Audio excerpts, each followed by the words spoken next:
SER Podcast.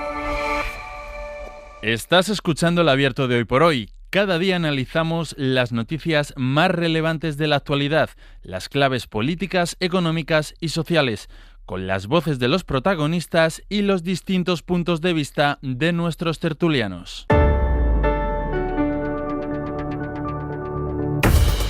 Tiempo para el análisis, tiempo para el abierto en esta mañana de jueves, todavía con la resaca de la borrasca Christine, porque es verdad que hoy suben un poco las temperaturas, sube la cota de nieve, pero hoy el peligro está en las rachas de viento y sigue estando en los caudales de los ríos, nos decía Jordi Carbó, porque este aumento de las temperaturas junto con la nieve que ha caído y con unos caudales que ya iban muy llenos, lo que puede hacer es que todavía bajen más los ríos, bajen con más agua, es decir, otra vez muchísima precaución. Y como ayer les decía, vamos a estar pendientes también de cualquier novedad que tenga que ver con el tiempo en España. Vamos a presentar a los analistas de esta mañana. Ellos son Cristina Monge. ¿Qué tal? Muy buenos días. Muy buenos días, Ángels. Hoy en Radio Barcelona. Buen día, sí. Hoy en Barcelona. ¿Fuiste en tren? Fui en tren vine ayer en tren. Cogí el AVE de las 8 de la mañana, 7:57, y llegué a Barcelona pasadas la 1 del mediodía. Desde las 13:05, efectivamente, antes más de 5 horas. Más de 5 horas en el tren de la AVE. Es que esta mañana sí. lo comentaban, que los retrasos son como mínimo de 1 hora y de 2 horas. El puente aéreo se empieza a ver beneficiado por esto, porque es verdad que el AVE es un tren de alta velocidad y el trayecto se convierte, si lo haces en coche más o menos, tardas el mismo tiempo.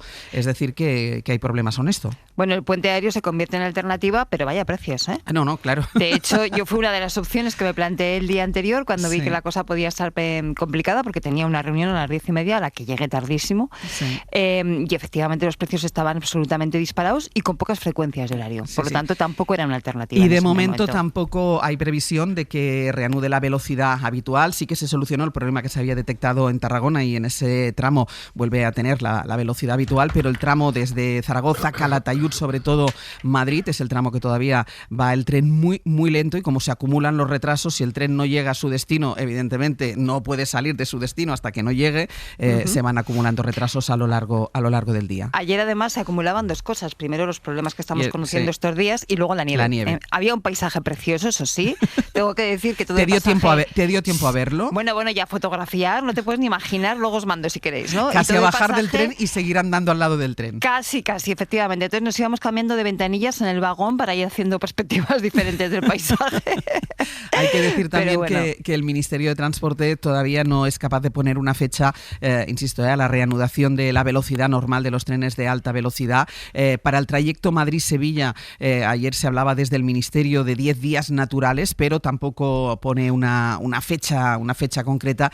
Y para que reanude la velocidad habitual, la alta velocidad, el AVE, en la línea Madrid-Barcelona, el Ministerio todavía no ha puesto una fecha concreta, con lo cual, pues hay muchísimos viajeros que se están viendo perjudicados, como es el caso de Cristina, porque es un recorrido que hace habitualmente mucha gente por motivos de trabajo, de ir y volver en el día, y con estos tiempos de espera se convierte en muy complicado poder ir y volver en el mismo día.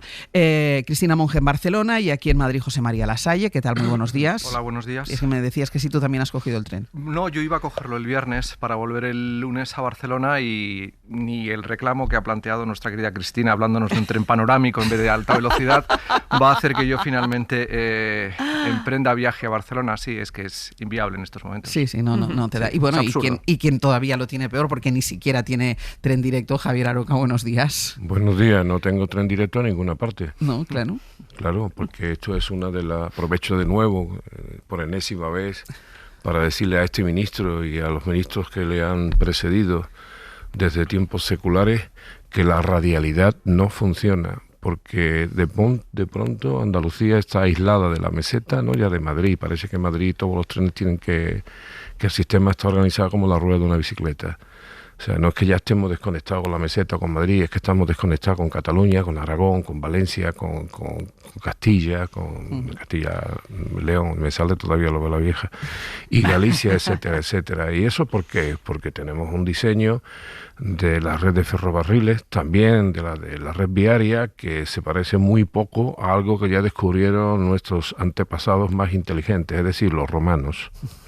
Que si cualquier ministro de Transporte de España, del Reino de España, se sentara y le pusieran delante un mapa de las calzadas romanas, seguramente que llegaría a una conclusión distinta que a la centralidad ferroviaria, entre otras.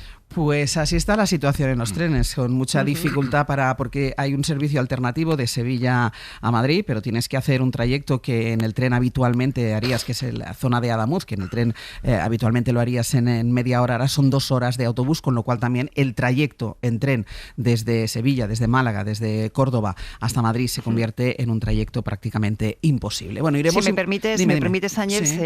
Es que el fin de semana pasado me tocó a mí sufrir ese trayecto, ¿no? Bajar de Madrid, ir de Madrid a Sevilla y de volver al día siguiente de Sevilla a Madrid. Y efectivamente es un desastre, como estaba diciendo Javier Aroca ahora. Pero qué bien organizado lo tienen. Lo digo porque igual que protestamos y criticamos cuando las cosas están mal, tengo que decir que el personal de Renfe, yo lo vi especialmente atento, especialmente amable, especialmente sensible, haciendo un esfuerzo también por contener el dolor que flota en el ambiente, sigue flotando en el ambiente, y con por lo menos el trayecto que me tocó a mí, igual nos llama alguien que dice que no, pero los trayectos que yo tuve que hacer con una organización, diría que cercana a la perfección, ¿no? Porque hay que desembarcar un tren entero, montar a todo el mundo en autobuses, luego que salgan de los autobuses, volver a embarcarlos en el tren, o sea que tiene cierta complejidad. Pues tengo que decir que estaba funcionando a la perfección, o sea que también un agradecimiento para esa gente que en medio de todo el dolor están dando lo mejor de sí mismos. Sí, yo como tengo la tarjeta platino del AVE puedo hablar muchísimo. Sí, somos socios, efectivamente. Aroca y yo nos encontramos en las estaciones. Siempre hablo bien del personal del Renfe y también de otras compañías privadas, ¿no? Y también hago un llamamiento a la memoria. Tengo tanta experiencia, que antes para venir a Madrid tenía que venir durmiendo en un coche de un tren que salía de la estación de Córdoba, por no decir cuando iba a Barcelona, que era una excursión interminable en donde también se dormía. Por tanto, veamos todas las cosas con una cierta perspectiva. Pues vamos a dejar aquí el análisis sobre la situación de los trenes, pero no vamos a dejar el tema, ¿eh? Primero porque vamos a estar pendientes, porque hay muchos usuarios que se ven afectados. En el caso de Cataluña también por los cercanías que siguen sin funcionar al 100%. Dicen que el lunes quizá vuelvan a recuperar la normalidad absoluta, pero ahora mismo tienen problemas, con lo cual ahora mismo la circulación en tren por la red ferroviaria de España es realmente complicada. Y se junta, además, lo decía ahora Cristina, en el caso de ayer por el efecto de la borrasca Christine, que todavía obligó a los trenes a ir más despacio de lo habitual. Voy a hacer una cosa, porque les iba a plantear un tema, después hablaremos también de los trenes, porque Óscar Puente comparece esta tarde en el Senado por petición del Partido Popular. Querían que fuera Pedro Sánchez, pero va a ser finalmente Óscar Puente quien va a comparecer para dar explicaciones. De esto hablaremos en un ratito. Me quiero ir a publicidad porque a la vuelta quiero plantearos una cuestión, que es la suspensión de unas jornadas que se habían planteado en Sevilla bajo el título La guerra que perdimos todos. Fueron cayéndose algunos ponentes de esta convocatoria hasta que finalmente ayer la organización decidió cancelarlas o aplazarlas de momento. De eso vamos a hablar a la vuelta.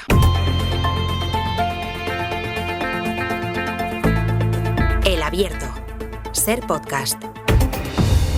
En El Abierto, Cristina Monge, Javier Aroca y José María Lasalle. Vamos con ese tema que les voy a plantear, que ha sido polémico y cuestión de debate en estos últimos días. Es posible que ustedes ya lo hayan escuchado algo acerca de las jornadas que se iban a celebrar en la capital andaluza en un ciclo Letras en Sevilla, que lleva ya 10 ediciones y que iba a tratar en esta ocasión la guerra civil.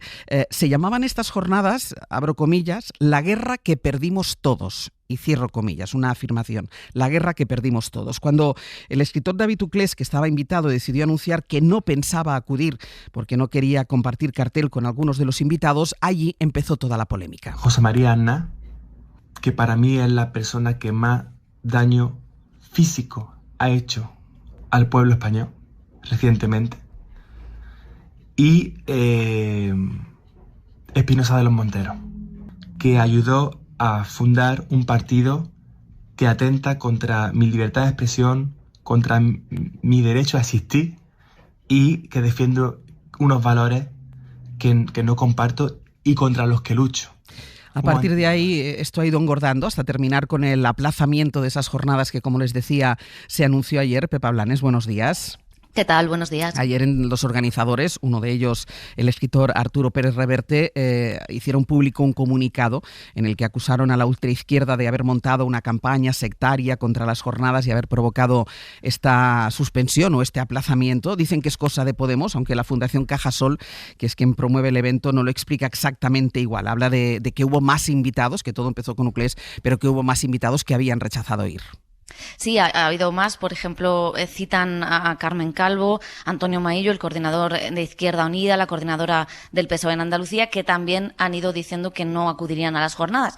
Y como dices, pues finalmente no se van a celebrar. Se tenían que celebrar a principios de febrero. Decidieron cancelarlas por eso mismo, con un comunicado muy duro, como tú decías.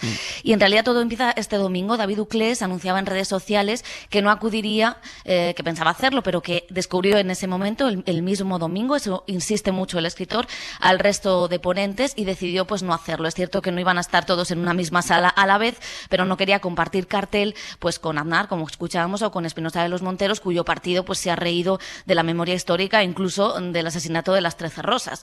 Decía que tampoco compartía el título de las jornadas, que tú lo anunciabas perfectamente, sin interrogaciones, porque así es como estaba escrito. Se montó un lío tremendo, algunos medios de comunicación hicieron noticia de que un escritor no iba a ir al acto, otros le atacaron porque no se atrevía a debatir, en fin. Todo eso pasó en unos días, se fue sumando más gente, y una de las cosas que dijeron los organizadores, tanto Pérez Reverte como Jesús Vigorra, es que había sido un error tipográfico y que ese cartel sí tenía interrogaciones, como el del año pasado.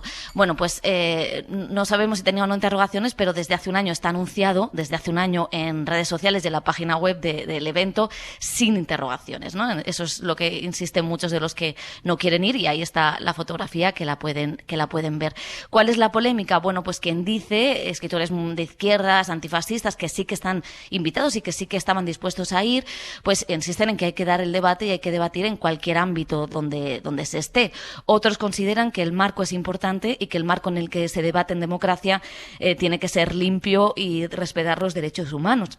Entonces había que ver si eso lo respetaba o no. Hay una frase que me gusta mucho que dice un historiador al hilo de estas jornadas, que claro, la frase es: la guerra que todos perdimos, cuando no se perdió en todos los bandos igual, evidentemente, aunque se podía haber puesto la guerra que todos sufrimos, porque sufrirla sí la sufrieron todos los bandos.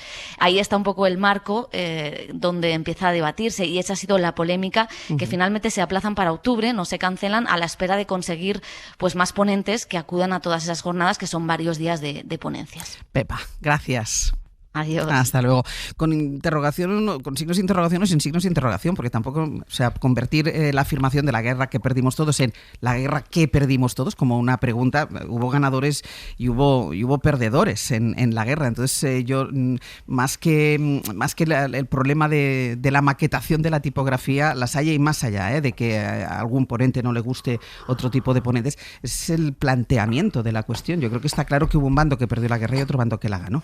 Bueno, sí, y la historia lo acredita, y sobre todo tenemos una ley de memoria histórica que se encarga de evitar que se oficialice cualquier revisionismo o que se condicione de una manera u otra lo que es una verdad histórica, que hubo una guerra civil, que ganó el bando franquista y perdió el bando republicano, con las consecuencias que todos conocemos, y hoy se trata de reparar todavía esas consecuencias que muchas víctimas, familias de las víctimas, reclaman que se aborde, ¿no? Pero dicho eso, fíjate, es decir, estando totalmente de acuerdo con ese planteamiento y defendiéndolo como lo he hecho, entre otras cosas, porque yo vengo de una familia doblemente represaliada por el franquismo, hay que marcar un poquito el entorno correcto del debate, y me explico. Es decir, el Congreso es Letras en Sevilla, y por tanto está llevando el debate a un ámbito más literario, intelectual, y no científico, en el sentido que algunos pudieran plantearse de un revisionismo de fondo sobre esta cuestión, o político en sentido estricto. Creo que las letras están enmarcando claramente un contexto donde mucha gente se encuentra a un lado y a otro, porque efectivamente es que la guerra la sufrimos, la perdimos todos los españoles. Solo hace falta ver a Chávez Nogales en sus relatos de A Sangre y Fuego, donde victimarios y verdugos, víctimas y victimarios se confunden muchas veces en la plasticidad, la complejidad de lo que fue aquella guerra, ¿no? Con lo terrible que implicó. César Vallejo el otro día releía unos versos suyos, ¿no? que decían: cuídate España de la propia España, y donde coloca él, siendo un militante comunista que vivió la propia guerra civil, y coloca a los verdugos, a los indiferentes y a las víctimas en un mismo plano en cuanto autores y sufrientes de lo que era aquella experiencia. Por lo tanto, estamos hablando de un entorno donde la opinión, que no el conocimiento, y por lo tanto la opinión, que forma parte, en mi opinión, de un elemento basilar de una sociedad democrática, tiene derecho a expresarse, y sobre todo en un contexto en el que la ambigüedad de los matices, que son muy propios de la literatura, hacen que veamos todos los ángulos muertos que acompañan a un debate de estas características, ¿no? Es decir, me parece absolutamente legítimo que les haya planteado no quiero asistir, que otras personas también lo hagan.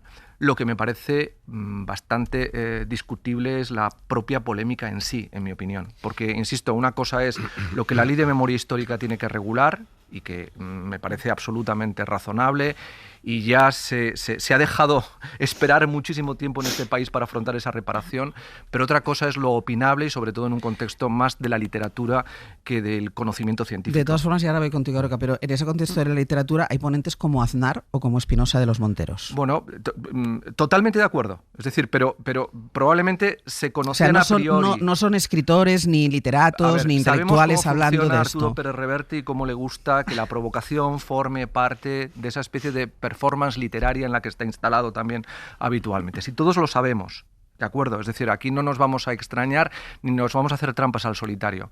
Pero en la objetividad me parece que en sí misma tiene este hecho, me parece que esta es una estrategia muy típica de la cancelación en su sentido más filosófico del término. Se está cancelando, suspendiendo algo cuando están opinando personas que no lo hacen desde una perspectiva revisionista, probablemente, pero que aportan una reflexión que ya sabemos por dónde va a ir, pero que se contrasta con la de otros que tienen todo el derecho también a, desde una mirada literaria, más filosófica, más de la memoria en el sentido literal, con el maniqueísmo que acompaña a la memoria, como decía Todorov cuando reflexionaba sobre estos temas, que justifican que estos encuentros se produzcan. ¿Cómo no se van a producir, en mi opinión? Aroca. Bueno, primero que el voluntarismo no hace de nosotros ni escritores ni literatos.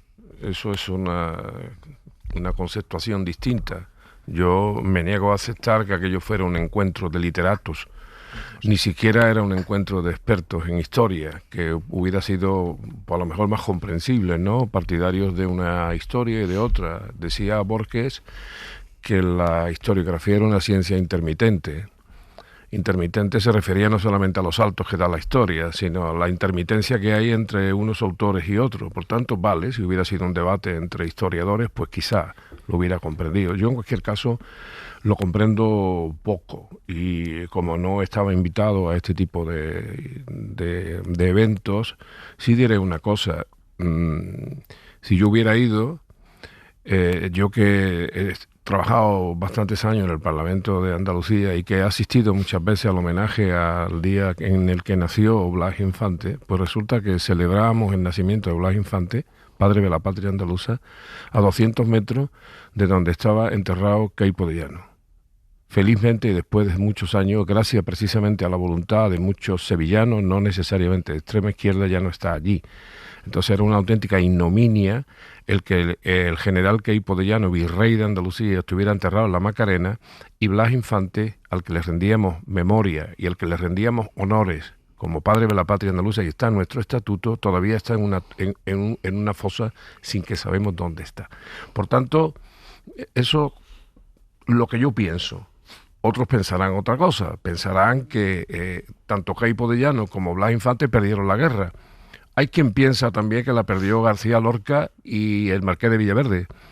pero creo que son casos muy distintos. Y por cierto, hablando de Chávez Nogales no solamente escribió eso, escribió muchas cosas. Ya lo sé, no te lo digo para matizarte, de verdad, te lo prometo.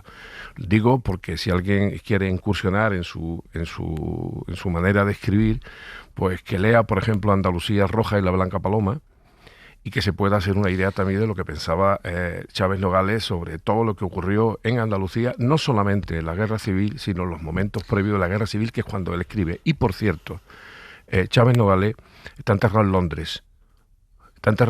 Seguramente, si él se lo preguntara, le gustaría estar enterrado en el cementerio de San Fernando de Sevilla o en el pabellón de los sevillanos ilustres, pero no, está en Londres. Y está en Londres, ¿sabes por qué? Porque fue un perdedor de la guerra. Me lo vas a contar, que yo he tratado de traer esos restos a España. Bueno, pues ya lo sabes. No he podido. No, pues vale, bueno, a ti no te, fíjate, lo cuento, si quieres eso te lo cuento otro día. Mucha gente, pero no, yo también te puedo contar muchas cosas sobre Blas Infante. Por cierto, si reviviéramos otra vez el debate que se produjo en España, en el Reino de España, sobre el abolicionismo de la esclavitud, yo estaría entre los abolicionistas. No estarías entre lo que piensan que algunos esclavos estaban contentos con su esclavitud. Y desde luego no hubiera asistido a un debate sobre el abolicionismo de la esclavitud. Cristina. Me posiciona abiertamente contra la esclavitud. Cristina. Chávez Nogales está en Londres, pese a los esfuerzos de José María Lasalle y otros más por traerlos, y todavía no se ha conseguido que haya una placa. Eso tiene un tema, perdón. Pero es que además todavía vergüenza histórica. Aún no hay una placa allí suficientemente conmemorativa que recuerde que allí está Chávez Nogales y quién era y lo que fue y por qué está allí, ¿no?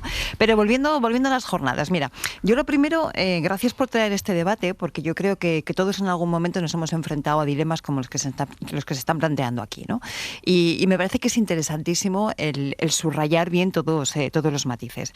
Estas jornadas no es la primera vez que generan polémica. Probablemente se nos habrá olvidado ya, pero hace 2 años, en el 2024, las jornadas organizadas por este ciclo, ¿no?, de letras en Sevilla, eran unas jornadas que se titulaban El poder de las mujeres y fueron presentadas por 2 hombres. ¿Vale? Entonces, a partir de allí, pues efectivamente siempre ha sido una jornada polémica, que de hecho yo creo que busca también esa polémica. No son unas jornadas solamente literarias, no son unas jornadas de políticos en activo, no son unas jornadas de científicas, ¿no?, que comentábamos, pero sí que son unas jornadas que de alguna forma intentan aglutinar todas esas visiones.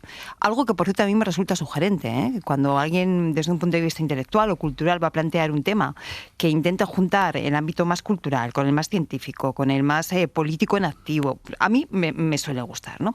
Ahora bien, yo creo que no hace falta argumentar mucho para ver lo desafortunado, no solamente del título, que yo creo que juega una equidistancia. ¿Con interrogación o sin interrogación? Con o sin interrogación. O sea, simplemente el plantear la pregunta creo que ya insulta a la inteligencia. Es que si se lee la introducción de las jornadas, que se podía leer en la página web o en los folletos donde se anunciaban, había un momento que se hablaba de la inevitabilidad de la guerra civil. Eso es lo más grave, en mi opinión. ¿Vale? Para mí también es lo más grave. ¿Cómo que la guerra civil fue inevitable? La guerra civil fue producto de un levantamiento, de un golpe de Estado. Entonces, aún estamos en esas, ¿vale? Dicho esto, yo estos días he estado siguiendo muy atenta a personas que me merecen toda la confianza desde el punto de vista intelectual, como el profesor Casanova de la Universidad de Zaragoza, si no el que más, pues uno de los principales expertos en guerra civil, o la profesora Cira Vox de la Universidad de Valencia, que hoy publica un artículo en el diario.es que recomiendo, donde ellos reivindican la necesidad justamente de sentarse en ese tipo de foros. Y justamente para desvelar y desmontar esas mentiras y esas falacias. Y justamente para cuestionar ese marco. Es cierto que para hacer eso uno, una vez que le convocan y ve que el marco es ese, tiene que asegurarse que va a poder hacerlo. Es decir, tiene que asegurarse que va a poder tener su tiempo de exposición, que va a haber una serie de moderaciones, es decir, que no vayas a jugar en casa con las manos atadas, ¿no?, sino que tienes que ir a jugar en igualdad de condiciones. Pero yo creo que efectivamente la manera de evitar el victimismo del que ahora, por ejemplo, están haciendo gala quienes organizaron las jornadas y han decidido suspenderlas, o la manera de evitar que este mensaje quede impune y que nadie lo cuestione, es justamente yendo a debatir con los diferentes. Porque debatir con los iguales es bastante fácil. Yo creo que intelectualmente es menos sugerente, pero es más fácil y más cómodo. Yo creo que realmente en un momento en el que incluso los fundamentos de la democracia se están poniendo en cuestión por parte de fuerzas políticas, algunas de las cuales están representadas en ese cartel de esas jornadas, en ese momento hay que dar la batalla en todos los sitios y sobre todo allí. ¿Para qué? Para desvelar justamente lo que nos estamos quejando. Implica un ejercicio de preparación extra, implica además someterte a la crítica de los que piensan distinto, de los que creen que no habría que ir, porque ir es legitimar, y ahí es justamente donde está el debate. Pero yo sí tengo que decantar la balanza. Creo que decanto por ir a debatir a todos los sitios, sobre todo aquellos en los que se puedan poner en cuestión marcos perversos, como es el que se planteaban en estas jornadas. Bueno, sí, a mí me encantaría hoy presenciar de nuevo, lo cito, un debate sería apasionante entre Queipo de Llano y Blas Infante. Me encantaría que debatieran los dos, que estuvieran los dos vivos, pero uno se murió en la cama y el otro se murió delante de un pelotón de la Falange. A mí me encantaría escuchar al profesor Casanova, insisto, bueno, uno de los Ángel principales Viñas expertos, o Ángel Viñas, efectivamente. Es que Ángel Viñas se posiciona en otra situación. Sí, no, pero si cada uno se posiciona de maneras distintas, por eso digo lo interesante del debate. Pero me encantaría escuchar al profesor Casanova o a la profesora Cira Vox, por cierto, demócratas convencidísimos, contestándoles en directo a personajes como Aznar o a Espinosa de los Monteros. Monteros. Mira, Cristina, tan tolerante es celebrar una jornada en el ejercicio de la libertad de expresión, por muy equivocado que estén, como tolerante es también negarse a asistir. Precisamente la libertad de expresión, pero digo porque se está satanizando a aquellos que se han negado a asistir. Bueno, no es mi caso, y curioso, evidentemente, por supuesto, digo es que yo soy de Sevilla y sigo, en fin, con otra sensibilidad a lo mejor este tipo de debate. Lo digo porque algunos de los que se han posicionado, no digo tú, ni muchísimo menos, ni gente que me merecen tanto respeto como tú o más, no me refiero a eso, estamos hablando de la libertad de expresarnos cada uno, pero sí digo que algunos de los que se están doliendo por intolerancia, por la no celebración de este acto, pues son los mismos que encrozaron somatenes y batallones en contra, por ejemplo, del pintor salustiano, con el cartel de la Semana Santa, o se posicionaron en contra de Luis Gordillo por unos dibujos que hizo sobre la Virgen Macarena, o otros que se han quejado repetidamente de otro tipo de expresiones de la libertad, bien sea la libertad artística o la libertad. Quiero decir que aquí ya estamos todos los bueyes arados. O sea, que aquí no nos vayamos a hacer trampa al solitario. Es que ahora mismo uno de los ejércitos que precisamente están defendiendo la virtualidad de esta jornada son los más reaccionarios de Sevilla. O sea, que ¿a qué van? ¿A qué van? O sea, los que se quejan sistemáticamente que se levanten las fosas, los que se quejan sistemáticamente porque se sacó a Queipo de Llano de la Macarena. Es decir, son los mismos de siempre. Otra cosa es que planteemos unos debates en los términos que estás diciendo tú, Cristina, o que estás diciendo Lasalle. Yo ahí estoy de acuerdo, que hay que debatir siempre y hay que dar todas las batallas, pero en igualdad de condiciones. Pero cuando esto se plantea como un ejercicio revisionista para el lucimiento de alguien, a mí no me gusta, porque yo no quiero que se luzcan con mi dolor. Mi dolor, por cierto, constante. Los guardias civiles que se mantuvieron fieles a la República estuvieron enterrados durante mucho tiempo en una fosa común en Málaga, mientras que los que fueron rebeldes están, creo, todavía en alguna iglesia.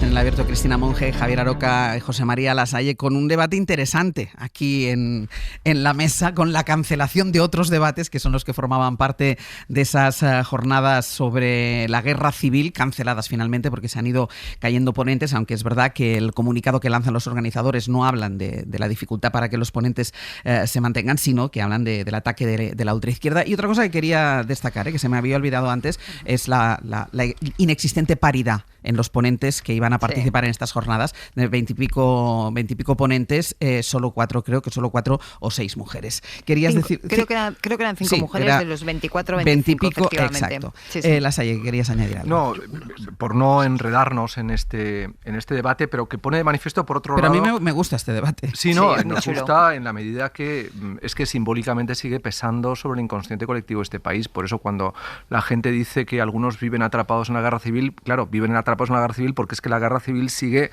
repercutiendo sobre nuestras vidas. Nuestros abuelos la padecieron directamente y nuestros padres indirectamente, ¿no?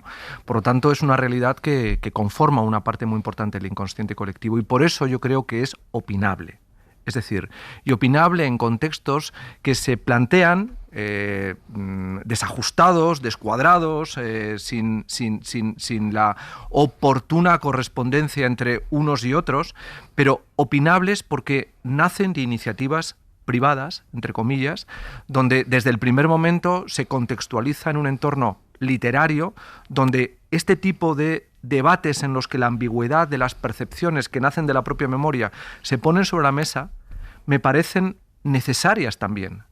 Entre otras cosas, para poner en evidencia a todas las partes. Es decir, me parece absolutamente razonable que haya gente como Uclés que no quiere participar en ellas. Y qué bien que la libertad de expresión y su derecho le ampara a poder decir lo que está diciendo. Y qué bien también que se puedan organizar este tipo de jornadas. Lo que no me parece bien es que por las circunstancias no se pueda desarrollar, por la presión ambiental, mediática, muchas veces orquestada desde las redes sociales, finalmente repercuta en un escenario donde este tipo de debates, que coloca incluso a los organizadores ante el espejo de su propia parcialidad, no puedan desarrollarse. Lo cual, insisto, no significa que eso deba ser amparado oficialmente, porque aquí no hay ayuda pública. Aquí no hay un marco donde se plantea un conflicto directo con la ley de memoria histórica, etcétera, etcétera. Estamos hablando de alguien que, como en una tertulia de café, se pone a opinar sobre estas cuestiones. Y me parece que una sociedad democrática sana, entre comillas, en su profundidad más sana, debe ser capaz de gestionar esto porque está en el día a día de los debates, lo estamos viviendo ahora mismo aquí, ¿no? ¿Por qué vamos a cancelar esta realidad? Es que estamos dando argumentos a los que precisamente plantean que este tipo de debates se dan en una democracia secuestrada dentro de su mirada de la guerra cultural por la izquierda. Pues no es verdad. No es verdad.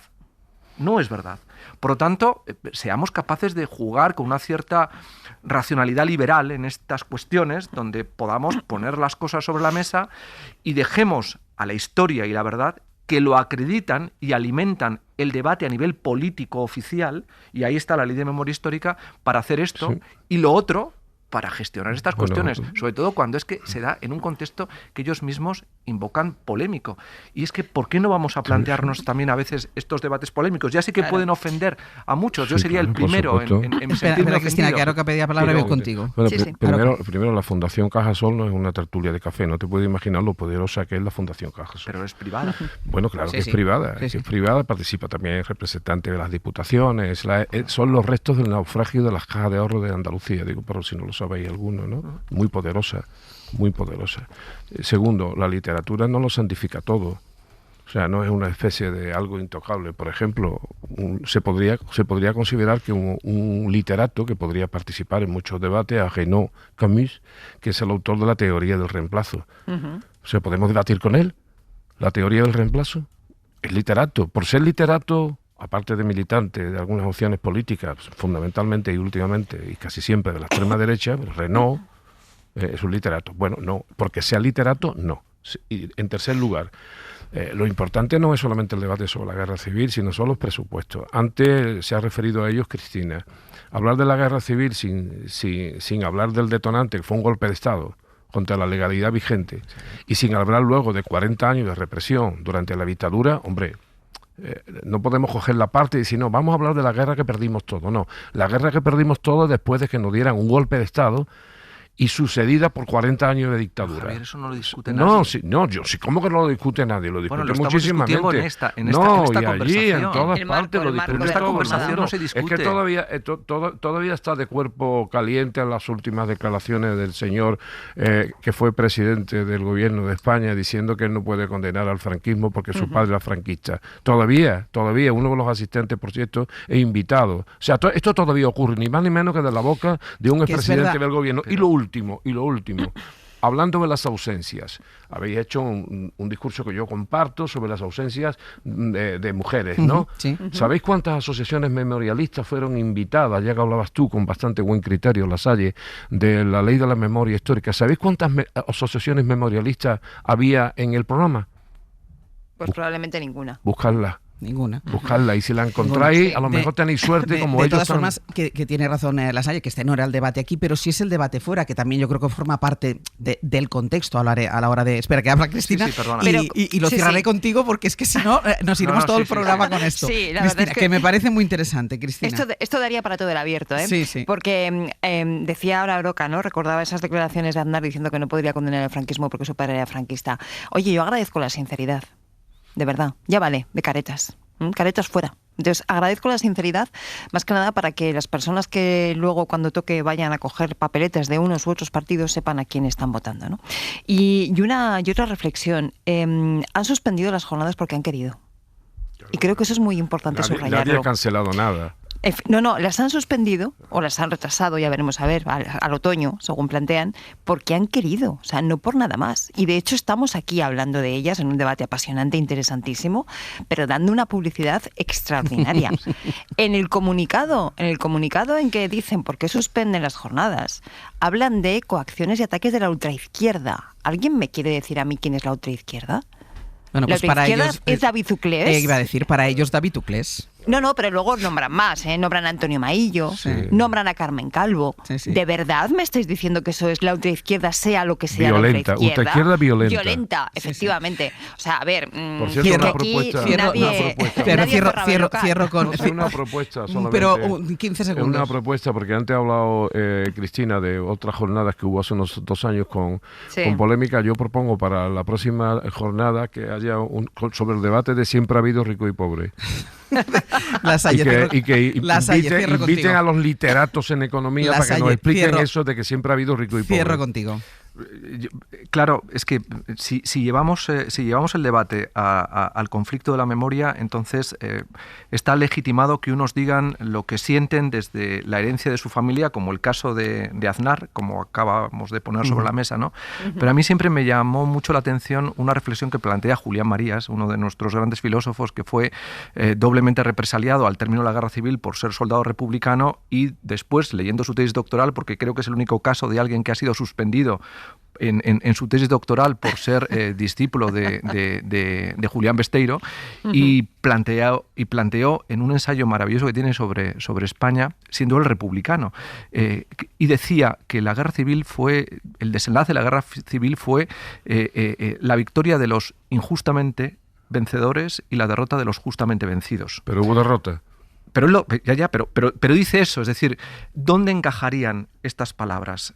Las cancelaríamos, entre comillas, negaríamos a esta víctima de la represión del franquismo que no pudiera decir eso también. Es decir, yo creo que el enfoque de la pregunta que dejaron omitir en sus interrogantes, que habría que ver si efectivamente fue deliberado o no, un poquito está ahí esa reflexión, ¿no? Es que todos al final perdimos, porque es que fue tal el horror, que al día de hoy seguimos siendo víctimas y estamos atrapados por lo que aquellos... Ahora sí lo dejamos aquí. Aquí yo creo que claro las posturas de cada uno, porque es que si no, que podríamos seguir, como dice Cristina, todo el abierto con este tema, porque además es apasionante y son apasionantes las posturas y las defensas de cada uno desde su punto de vista, pero hay cosas que pasan en el día a día que tendremos que comentar y que tienen que ver con la política de aquí de casa.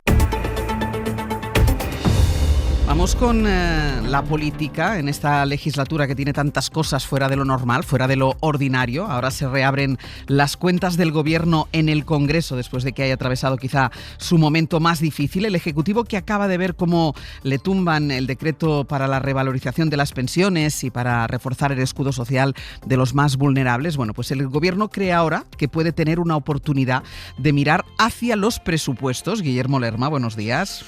Hola de nuevo, Ángels. Porque es verdad que no había manera de que estos números dieran. De momento no dan todavía, pero se veía todo muy negro. Creo que no estamos ya en el escenario de poder pensar que sí que van a dar, pero el Gobierno dice que va a presentar las cuentas y el acuerdo primero del Gobierno con Podemos y ahora de Junts para corregir algo que pedía Podemos, sí le ha colocado en una posición que ya no es el imposible absoluto en el que estaba en Navidad. No, el gobierno se fue en diciembre con una cierta sensación de naufragio, se veía nadando solo y ahora creen en la Moncloa haber encontrado al menos un manguito al que agarrarse para intentar mantenerse a flote, con cierto oxígeno. El PSOE cree que se ha abierto una ventana de oportunidad que no ha tenido en los últimos meses y la intención es aprovecharla al máximo. Lo que pretende la Moncloa es que a cambio de la regularización extraordinaria de inmigrantes, Podemos se abra a apoyar la delegación de competencias en esta materia para Cataluña que exige Junts y que a su vez los de Puigdemont voten a favor del decreto que tumbaron el martes, con la revalorización de las pensiones, pero también manteniendo ese escudo antidesahucios que para los independentistas favorece la ocupación. La jugada tiene, por tanto, varios movimientos. Saben en el PSOE que no será fácil, pero confían en que al menos alguna de las bolas entre y que eso, además, permita al final de todo el camino abrir la negociación presupuestaria a la que ayer se refería la ministra de Hacienda, María Jesús Montero. Seguiremos trabajando, como siempre, con el resto de grupos para poder aprobar iniciativas, entre ellas el proyecto de presupuesto que esperemos presentarlo, ojalá, a la mayor brevedad posible. Estamos trabajando con los diferentes grupos y esperemos pues que, como decía, podamos presentarlo a lo largo del primer trimestre de este año. Veremos si Montero lo consigue y si esta vez cumple el plazo que viene retrasando ya desde hace varios meses. Para todo ello, Ángels, el gobierno va a contar además con un voto más, el de Ábalos, que casi 2 años después de estallar el caso Koldo, ayer dejó su escaño en el Congreso. Claro, es que las cosas están tan complicadas que hasta el último voto cuenta. Las cuentas son muy difíciles, insistimos, muy difíciles, pero es evidente que hasta el último voto cuenta, por eso tiene relevancia lo que supimos ayer, la renuncia de José Luis Ábalos a su escaño, porque eso, Guille, permite al PSOE recuperar un voto en el Congreso. Un voto clave, todos cuentan, como decía Ángels. El voto de Ábalos hace que la coalición pueda ganar algunas votaciones solo con que Junts se abstenga y así superar los 171 noes que siempre suman el bloque de PP y Vox. El motivo que ha dado el exministro para dejar ahora su acta y no hace 2 meses es que una vez que el Supremo ha confirmado su prisión, eso es incompatible con poder ejercer su labor de diputado por Valencia. En realidad, detrás hay también un componente económico. Ábalos aspira a cobrar la indemnización que le corresponde como parlamentario, pero veremos a ver qué pasa, porque esta es una decisión que tendrá que tomar la mesa tras oír la opinión de los letrados que están preparando un informe en este momento. Estudian si al estar ya suspendido Ábalos de todos sus derechos debe o no cobrar esa indemnización. La decisión de Ábalos, en lo que sí que va a tener efectos claros, es en el plano judicial. El Supremo celebrará el juicio por el caso de la compra de mascarillas, pero el resto de causas, también la que afecta a Santos Cerdán, pasarán a la Audiencia Nacional. Guille, gracias. Hasta luego. Para que estas cuentas que empieza a hacer el gobierno den resultado, hay un buen número de condicionantes. Yo me lo estoy imaginando todo el rato, ayer ya lo decía, como una mesa de billar de esos de carambola que tienen que ir chocando las bolas. Bueno, pues es un poco eso. Y por supuesto, una de esas bolas es la postura de Podemos. Josué Coello, buenos días. Hola de nuevo, Ángels. Porque Podemos todavía no está completamente convencido de la cesión de las competencias migratorias a Cataluña. Recordemos que Podemos criticó a Junts por racista y aunque ahora Junts diga que sí, que quiere, que dice que sí a retocar el preámbulo del texto, Podemos sigue mostrando cierta resistencia a que las competencias en materia migratoria vayan a parar a Junts y esto bloquearía todo. Sí, hablabas tú de bolas de billar, también puede ser una especie de fichas de dominó que necesitan de que una caiga para empujar a la otra. Y algo así pasa con la siguiente ficha, la de la cesión de competencias migratorias a Cataluña. Este acuerdo, cerrado hace un año entre PSOE y Junts, nunca gustó a Podemos, que de hecho lo tumbó en septiembre, pero ahora, tras la regularización de migrantes, se abre a negociarlo, aunque siempre y cuando, dicen, sin connotaciones racistas en el texto. Esto decía Irene Montero hace unos días en Ser Cataluña. Nosotras siempre hemos estado dispuestas a sentarnos a negociar un texto modificado para que no tenga ningún contenido racista y lo que dijimos con mucha claridad es que antes de hablar de competencias teníamos que garantizar derechos. Y es aquí donde Junts estará muy atento a la negociación entre PSOE y Podemos para que los morados den luz verde a la transferencia de competencias, porque también con nuestros compañeros de Cataluña, Miriam Nogueras dejaba muy claro que están dispuestos a cambiar el preámbulo de la ley, pero dice el texto no se tocará ni un pelo. Como que el articulado no se tocará ni un pelo. Como el articulado no se tocará ni un pelo, porque nadie se ha quejado del articulado, que es lo que se legisla, lo que se aprueba y lo que constata el traspaso de competencias. Aquest traspàs de competències, nosotros esperamos que se vuelva a registrar la ley y se apruebe, que es lo que realmente nos interesa a nosotros. Realment ens interessa a nosaltres. Veremos qué se toca y qué no se toca para que pueda haber efecto dominó. Fuentes de la dirección de Podemos nos dicen que del propio texto no les gusta que los centros de internamiento de extranjeros los gestione la Generalitat, ni tampoco el nuevo rol que tendrán los Mossos, que podrán pedir documentación a inmigrantes y controlar aeropuertos. Otro inconveniente, Ángels, serán los tiempos. Podemos exige que para sentarse a negociar esa transferencia de competencias, la regularización pactada con el PSOE tiene que estar muy avanzada para los migrantes beneficiados. Josu, gracias. A vosotros. Cristina, ¿le saldrán las cuentas al gobierno o esta carambola es demasiado difícil?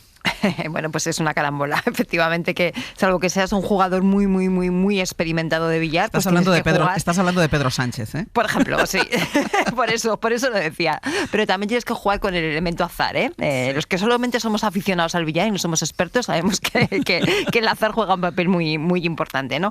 Efectivamente, yo creo que desde un punto de vista objetivo, hoy el gobierno está mejor, está más cerca de aprobar esos presupuestos que son la joya de la corona, que le permitirían argumentar y hacer valer sus políticas, ¿no? Argumentar la idea de que puede seguir avanzando en políticas progresistas, el tener unos presupuestos que lo avalen, pues está más cerca hoy que lo que estaba hace una semana. Yo creo que eso es indiscutible. Ahora bien, la situación es delicadísima, porque estamos hablando nada menos que de la cesión de competencias en los temas de migración a Cataluña como elemento para que Junts se avenga a retomar las conversaciones o la buena relación, por dejarlo allí, pero para eso, como nos comentaba Josué Coello hace un momento, Podemos tiene una visión de ese traspaso de competencias en inmigración a Cataluña muy distinta y muy matizada, ¿no?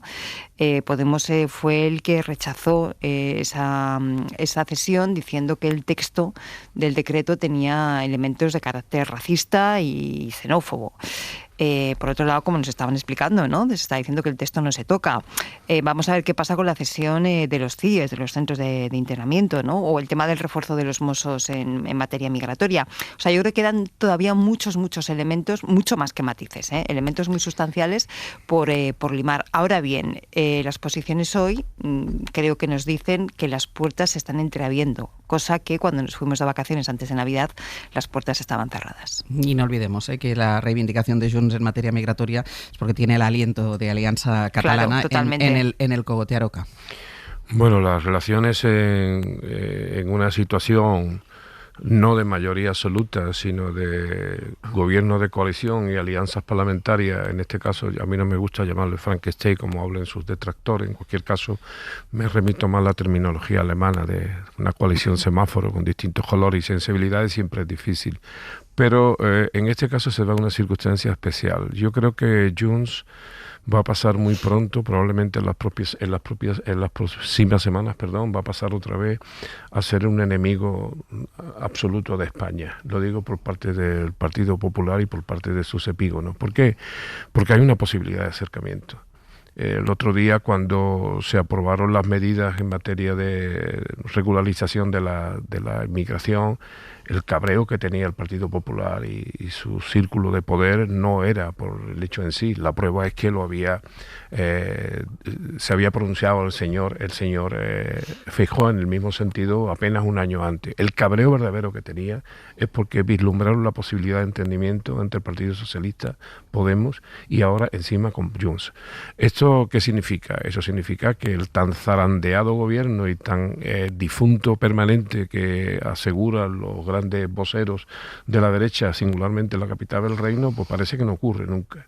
Y tendrán que recurrir de nuevo a otros procedimientos, porque ahora mismo el Parlamento de España es capaz de sacar otras medidas y veremos a ver si al final no se da la circunstancia que sería, de luego, extraordinariamente estudiable en la ciencia política, no solamente de España, sino del mundo mundial, de que al final consiga el Partido Socialista sacar los presupuestos para adelante y además con los enemigos de España, lo cual sería algo extraordinario, que los enemigos de España ayuden, como dicen los epígonos de la derecha, a que ni más ni menos tengamos presupuestos que, según ellos, y yo también lo digo, es lo más importante de una legislatura. Bueno, yo creo que a la fuerza ahorcan, ¿no? Como dice el refranero castellano, el contexto en el que se encuentra el Partido Socialista y sus socios, que conforman esa mayoría semáforo que describía Javier, son los que llevan a que si no hubiera presupuestos, la continuidad de la legislatura, habida cuenta de cómo la realidad va asfixiando cotidianamente la acción del gobierno, haría inviable su continuidad. Podría continuar, evidentemente, pero los presupuestos son la gasolina que puede mantener la legislatura con cierto vigor en términos de táctica electoral también para el gobierno, ¿no? Y ahí es donde Junts, en ese pragmatismo que le queda de lo que fue la vieja convergencia, hace que no solamente mire con preocupación el ascenso de Alianza Catalana y por lo tanto quiera obtener una posición de ventaja frente a los extremistas catalanes, sino sobre todo también jugar una baza respecto a Esquerra Republicana, que ha ganado, por cierto, la baza de la financiación y la ordinalidad. Y ese debate hace que ellos también quieran tener, evidentemente, una posición de ventaja si quieren seguir jugando un papel. Y ahí yo creo que precisamente la posición de los empresarios catalanes que han estado empujando para que la regularización fuera importante, y habida cuenta de cómo funcionan ciertos lobbies entre Madrid y Barcelona que contribuyen a ello, y no voy a poner nombres, pues hacen que evidentemente Junts vuelva a reposicionarse en una situación relativamente pragmática a la vista de que este es el momento para poder tener cierto vigor electoral y al mismo tiempo atender a aquellos que sostienen y respaldan las posiciones de Junts, ¿no? O sea que debajo de las ideas juegan los intereses en presencia también. Claro. Y yo estoy en la tesis de Aroca que si consigue aprobar los presupuestos, nosotros podremos contar aquello de... en mi caso, sí, yo vi jugar a Messi, yo vi como Pedro Sánchez aprobaba los presupuestos. Además, yo creo que Estudios de caso en las facultades de políticas. El Partido Socialista se ha hecho una rectificación a sí mismo.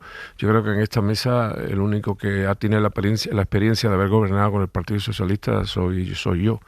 Y sé lo que es... En coalición. En coalición, claro. Y sé, conozco perfectamente la política del Partido Socialista, que se suele, cuando se coliga, suele practicar el simpa. O sea, que se va de los sitios sin pagar. O sea, pacta contigo algo, pero después no lo cumple. Bueno, pero eso es un clásico entre coaliciones. Sí, bueno, pero en este caso yo hablo de la mía. Pero en este caso lo llevo a la mía, por tanto, con la pequeña autoridad que tengo de conocerlos muy bien y haberlo observado muchas veces irse sin pagar. ¿Y qué es lo que está haciendo? Está rectificando y, entre otras cosas, está pagando lo que originó el que precisamente ahora mismo el Partido Socialista está en el poder, cuando algunos de la derecha y sus espigos, no lo vuelvo a decir, se quejan de la debilidad del Partido Socialista. Dicen, no, es que el Partido Socialista está muy débil. Claro, un partido débil cede. Y si cede, dice cede por... Vamos a ponernos de acuerdo. Si un partido es la mayoría minoritaria, tiene que ceder. Forma parte de las reglas de la democracia y forma parte del parlamentarismo. Luego, por tanto, ¿a qué se sorprende que el Partido Socialista ceda? Otra cosa es que cediera teniendo mayoría absoluta, pero no la tiene. Y si alguien quiere que el PSOE gobierne de otra manera, por lo menos tendrá que cambiar el sentido de su voto para un lado o para otro. Pero aquí lo verdaderamente sorprendente son los cambalaches que da la derecha con respecto a la derecha catalana. Unas veces son los enemigos de España y otras veces son, lo acabas de decir tú también, Lasalle, los amigos imprescindibles para que España, el reino de España, cuente ni más ni menos con su herramienta más importante, los presupuestos generales del Estado. No sé si unos auténticos patriotas. De verdad, salud a Junts, gracias. Estáis ayudando a España. Y los cambalaches de la derecha nacionalista catalana.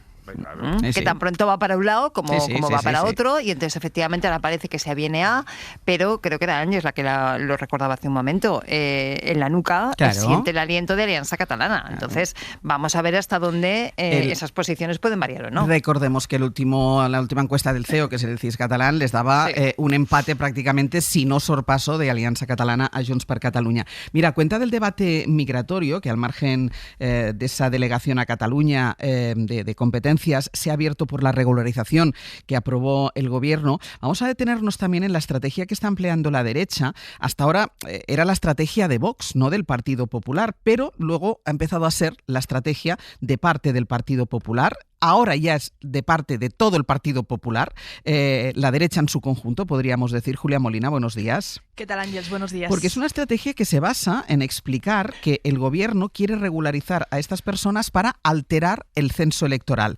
que es una forma de manipular las elecciones.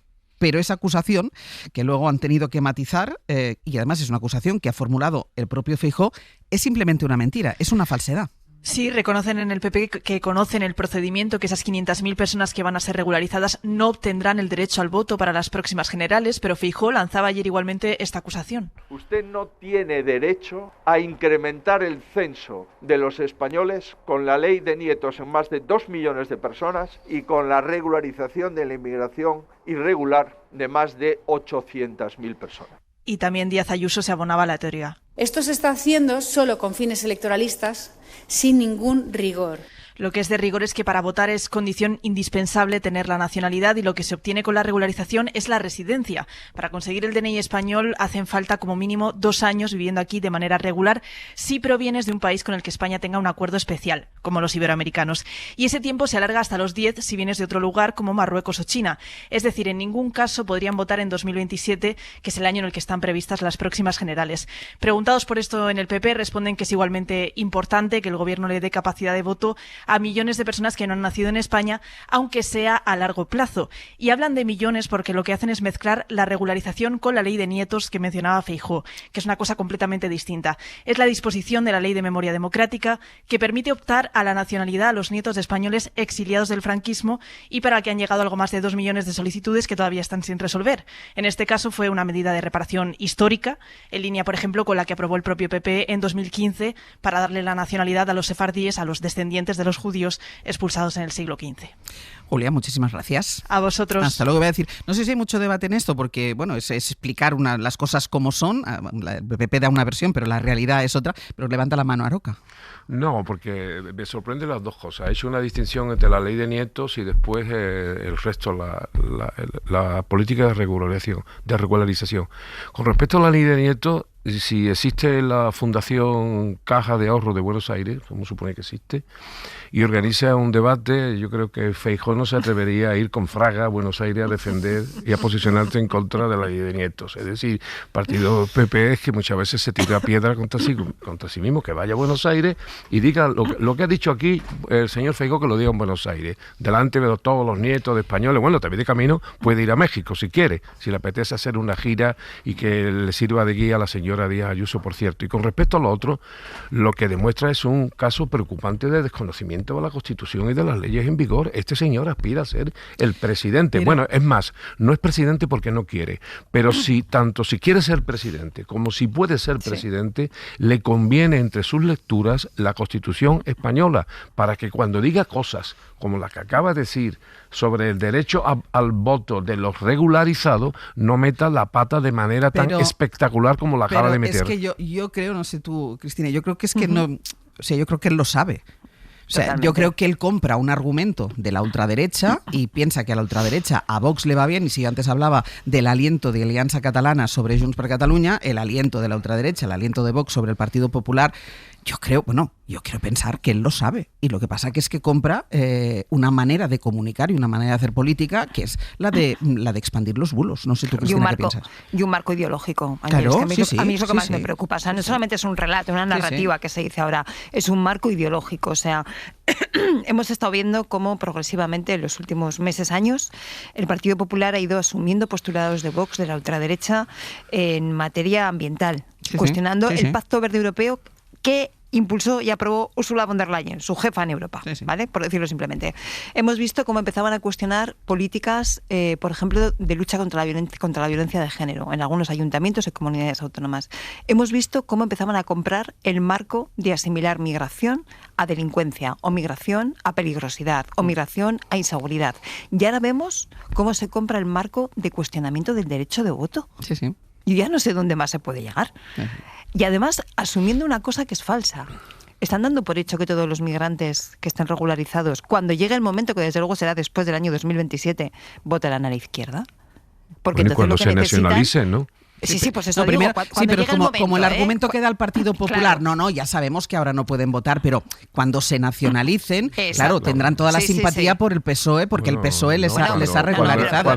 Cuando se nacionalice... Termina Cristina. Acabo. El Partido Popular tiene a su alrededor fantásticos expertos en análisis electoral y saben que eso no es así. Saben que el voto de la migración, de hecho, si se decanta por algo, generalmente es por partidos conservadores. Ojo con esto. Entonces, es que encima están pasando por alto un elemento objetivo que tenemos allí, que está estudiado, que sabemos cómo funciona y que quieren hacer creer que el PSOE está poniendo en marcha esta regularización para conseguir que todas esas personas, cuando tengan la nacionalidad, les voten a ellos. O sea, es que es un doble bulo en ese sentido. Yo creo que es más reprobable el hecho que está probablemente detrás de esto, que es la falta de competencia técnica. Es decir, yo creo que ese es el dato. Es decir, no hay ningún debate ideológico de fondo, Cristina, de verdad. Yo creo que es lisa y llanamente una falta de competencia técnica. Pero tú crees que él no lo sabe, que Facebook cuando lo dice no lo sabe. Probablemente, primero, que no llevará en las redes, sus propias redes, sino que seguro que habrá alguien que está trabajando ahí, pero es un problema. Es que lo ha dicho de viva voz, ¿eh? Sí, pero es un problema, en el fondo es un problema de reputación. Es decir, yo creo que alguien que aspira a ser presidente del gobierno o que es presidenta de la Comunidad de Madrid no puede decir estas cosas. Es decir, deberíamos afeárselo desde un punto de vista técnico. Es decir, yo no quiero pensar que el universo referencial, teórico, ideológico está en absoluta sintonía en estas cuestiones cuando el propio Partido Popular ha afrontado en determinados momentos regularizaciones también como estas, ¿no? Yo creo que es un problema técnico, o sea, es un problema de que sencillamente pues es que la gente no se estudia las cosas y se deja arrastrar muchas veces por un día a día. Insisto, es que creo que es peor. De verdad, porque me parece más preocupante todavía. Claro, por eso mismo, es decir, que ese es el debate. Es decir, en el fondo es un problema de no tener la suficiente prudencia, ya que aspiras a ser gobernante o estás ejerciendo el gobierno, de comprender que hay ciertas cosas que debes cuidar sobremanera, y es poner argumentos para que el otro te reproche una falta de competencia técnica, que es lo peor, en mi opinión, que a un político en activo que aspira a gobernar se le puede hacer, porque es que te deja con cara de tonto. Estoy muy de acuerdo contigo. Muy breves los dos, por favor. Coincido, aunque con distintas palabras, pero la incompetencia ya le viene al galgo. Es que recién también ha defendido unas políticas en frontera que demuestran un desconocimiento del acuerdo Schengen absolutamente inquietante. Es que este señor no sabe de nada, no sabe ni de la Constitución, ni de los tratados con la Unión Europea, no se sabe casi nada. Incluso cuando le dan demasiada información se queja. Hace poco ha dicho que es que Ojer Puente le estaba dando demasiados datos. Cristina. A ver, yo puedo creerme que en un momento determinado a alguien en un tema nuevo se le despiste un dato, cosa que ya de por sí creo que es reprochable, porque nosotros, compañeros, cuando venimos aquí todas las mañanas o cuando nos toca, tenemos estudiado los temas, ¿verdad? Entonces ya de por sí ya es reprochable. Pero yo no me creo que el señor Feijóo no sepa las consecuencias del cambio climático y los efectos de las políticas ambientales que aprobó su presidenta en Europa. No me creo que no sepa las consecuencias de las políticas migratorias que se están llevando a cabo por la ultraderecha. No me creo que no sepa que esta regularización va a ser la 10ª, ojo, la 10ª en la historia de este país, 5 hechas con el gobierno de José María Aznar. Que su Aznar. partido ha hecho algunas. 5, la mitad nada menos, ¿vale? Sí. Los efectos que han tenido no han tenido efecto llamada. Y eso está absolutamente estudiadísimo. Han conseguido regularizar, devolver la dignidad, pero incluso desde el punto de vista más material, que a mí no me gusta acudir a ello, pero existe, han conseguido también, desde un punto de vista económico, dar mayores beneficios a este país. Entonces, no me creo que no sepa nada de todo eso. Y si realmente no sabe nada de todo eso, entonces ya es una enmienda a la totalidad. Dejadme que dedique un par de minutos a algo que va a pasar en las próximas horas, en los próximos minutos, que es la comparecencia de Óscar Puente en el Senado. Recuerden que el Partido Popular había solicitado que acudiera Pedro Sánchez, pero en su lugar lo hará a petición propia el ministro de Transportes para hablar del accidente de Adamuz. David Junquera, buenos días. Hola, buenos días. La forma de proceder del PP hace tiempo que ha dejado atrás cualquier idea de tregua y ataca al gobierno pidiendo la dimisión de Puente. Bueno, hay quien va más allá, como Isabel Díaz Ayuso, que pide la de Pedro Sánchez. Los populares quieren poner todo el foco ahí, en esa presión, y se felicitan de que el ministro de Transportes hoy además no vaya al funeral que se celebra esta tarde en Huelva. Ya que no pueden degustar el primero, el plato estrella del menú, el PP pues se va a desquitar con el segundo, incluso va a repetir. Al final no se cumplió el plan inicial de Feijóo y los suyos, que querían prepararle una celada a Sánchez y a Puente en el Congreso. Solo han conseguido atrapar en su red al segundo, que va a tener 2 comparecencias, una por Adamuz y otra por Yelida. Las hará en el Senado, donde los populares tienen control absoluto, pero no tienen a sus principales líderes. Así pues, Feijóo va a teleseguir las intervenciones del ministro Puente, aunque antes de escucharle ya tiene claras las conclusiones. Se mintió a los españoles y se difundió a los periodistas información falsa. Feijóo, que ayer en su primer acto de campaña en Zaragoza no permitió preguntas de los periodistas, dijo también que lo que estamos viendo muy normal no es. No es normal que nadie pida perdón por la situación, no es normal que los responsables no asuman la responsabilidad que conlleva la negligencia continuada del ferrocarril. Y no es el líder del PP viaja hoy a Córdoba para asistir al funeral por las víctimas del tren de Adamuz. Los populares se congratulan porque con su citación, dicen, ha logrado que Puente no vaya a esa misa, donde creen que no sería bien recibido. Lo que no han logrado es que Sánchez vaya al Senado. A este respecto, el presidente de la Cámara le ha mandado una carta al jefe del Ejecutivo en la que no le llega a afear su ausencia, pero en la que le deja una advertencia con este recordatorio. La falta de comparecencia en la fecha y hora señaladas, sin causa debidamente justificada, podrá dar lugar a la adopción de las medidas que procedan por parte de los órganos de la Cámara y a la exigencia de las responsabilidades que en derecho correspondan. En lenguaje formal, pero ahí queda eso, Ángeles. Gracias, Junquera. Gracias. Esto en el Senado, pero la investigación puramente técnica sigue en marcha. Bañuelos, buenos días. ¿Qué tal, Ángel? Buenos días. Lo que dicen los expertos de la CIAF es que hay una hipótesis principal, que es un fallo en la soldadura, pero también tienen en cuenta, ¿no?, la posibilidad de que haya un error en el proceso de fabricación del raíl. Sí, pero todo sigue estando muy abierto, Ángeles. Lo cierto es que el ritmo de la investigación es lento, es muy lento. De hecho, este lunes la CIAF, ni siquiera había elegido aún qué laboratorio va a analizar las soldaduras y a nivel judicial ni siquiera se ha autorizado aún la apertura de las 2 cajas negras de los trenes. Esto demuestra, Ángeles, que los plazos llevan su tiempo y que ahora mismo, sin tener siquiera los resultados del laboratorio, es arriesgado apuntar solo en una dirección. Por eso son todo hipótesis y la principal de la CIAF, como bien apuntas, sigue siendo un fallo en la soldadura, pero estudian también si hubo un defecto de fabricación, como reconocía el propio presidente de la Comisión de Investigación. Vamos a ver también si el carril tiene algún tipo de defecto de fabricación. Podría ser, no parece que sea lo más importante en este caso, pero hay que descartar cualquier otra opción. Por eso, según Iñaki Barrón, se van a analizar también una mancha sospechosa localizada en el corazón de la cabeza del raíl roto. Puede verse una pequeña mancha que habrá que comprobar que sea debido a una coquera o a otra impureza que se haya podido colar en el momento de la soldadura. Es una cosa que hay que comprobar. Pudiera ser, pero... esa mancha, Ángeles, puede ser importante porque, según los expertos consultados por la SER, esa mancha es similar a la que ya se encontró en una vía rota también en ese mismo tramo de la vía Sevilla. Fue un descarrilamiento en 2017. En aquella investigación, la CIAF concluyó que aquella mancha oval fue una fisura progresiva producida, por un defecto de fabricación, en concreto por un enfriamiento demasiado rápido en la laminación del acero que provocó unas burbujas gaseosas. Esa teoría del defecto de fábrica fue la que deslizó ya hace días el ministro Óscar Puente, pero de ser cierta esa hipótesis, Ángeles, no les exoneраría porque la CIAF ya ha avisado que no solo va a investigar la causa de la rotura, sino también si se podría haber detectado y evitado en las inspecciones. Un detalle para la CIAF ahora mismo igual de importante en esta causa. Año, gracias. Un abrazo. Y lo último, que nos lleva a Estados Unidos, porque la Casa Blanca está tratando de rebajar la tensión en Minneapolis. El cuerpo de policía migratoria, dice un juez de Minnesota, que ha violado más directivas en un mes que algunas agencias federales en toda la existencia. De momento también se ha retirado del servicio a los 2 policías que asesinaron al enfermero Alex Preti. Jefe de Internacional, Pablo Morán, buenos días. Hola, Ángeles, buenos días. Y hay además legisladores republicanos que exigen la cabeza de la polémica secretaria de Seguridad Nacional, de Kristi Noem.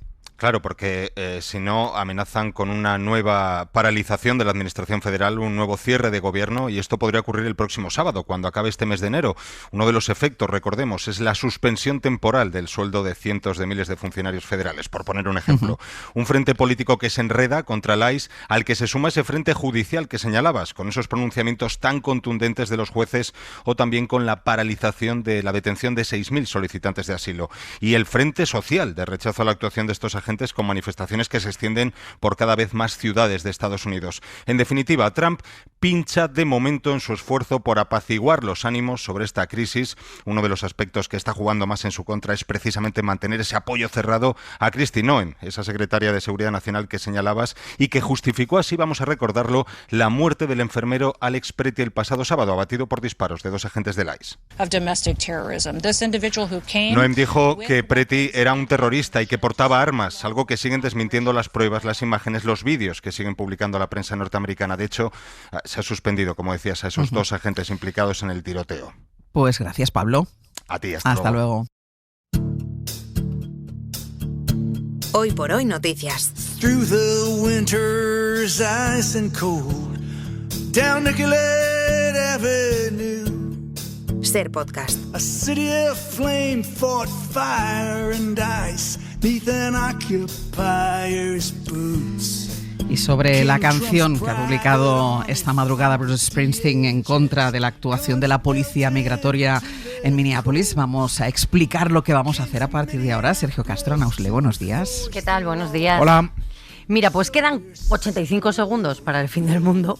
Ya. Y 10 minutos para que nuestros ministros de Ciencia y Tecnología nos expliquen por qué son esos 85 Llegarán ellos segundos. antes que el fin del mundo, espero. Sí, a ver si nos da el tiempo de Ciencia y Tecnología para explicar todo lo que tenemos que explicar.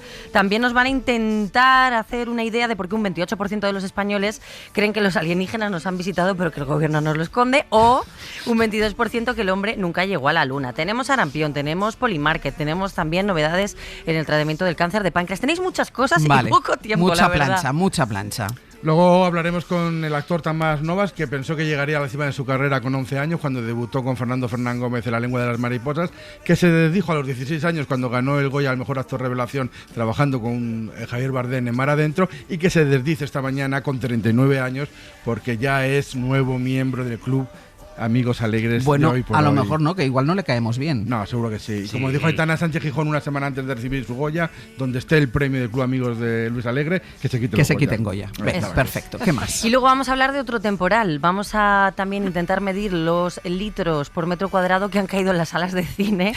No había ni un ojo seco desde el viernes por el estreno de Hamnet, de la adaptación de la película, de la novela con el mismo título de Mario Farrell. Hay que ir con pañuelo. Hay que ir con muchos pañuelos, no solo con uno. Vale. Nos va a contar Javier Ocaña qué le ha parecido este estreno, cómo está hecha esta adaptación. También va a traer otra de las películas de la temporada, Marty Supreme, sobre el tenis de mesa, y la película española que está de estreno también mañana, de la que hablamos también ayer, Aida y Vuelta, de Paco León. Y cerramos con Al Dente, con Ainhoa Aguirregoita, hablando de todo lo que se puede cocinar con el ajo.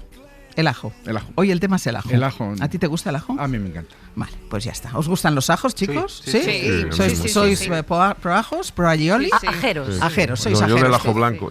Y también del ajo blanco. El ajo blanco malagueño, andaluz en general. ahí con la sartencita por encima del pescado, fantástico. Muy bien. ¿A ti también te gusta, Sastre? Hay consenso. Hay consenso, país, pues no hay debate. Mira, un consenso. Pero vaya, Un consenso alrededor del ajo. Cristina Monge, Javier Aroca, José María Lasalla. Hasta la semana que viene. Hasta la próxima Adiós. semana. Un abrazo. Para no perderte ningún episodio, síguenos en la aplicación o la web de la SER, Podium Podcast o tu plataforma de audio favorita.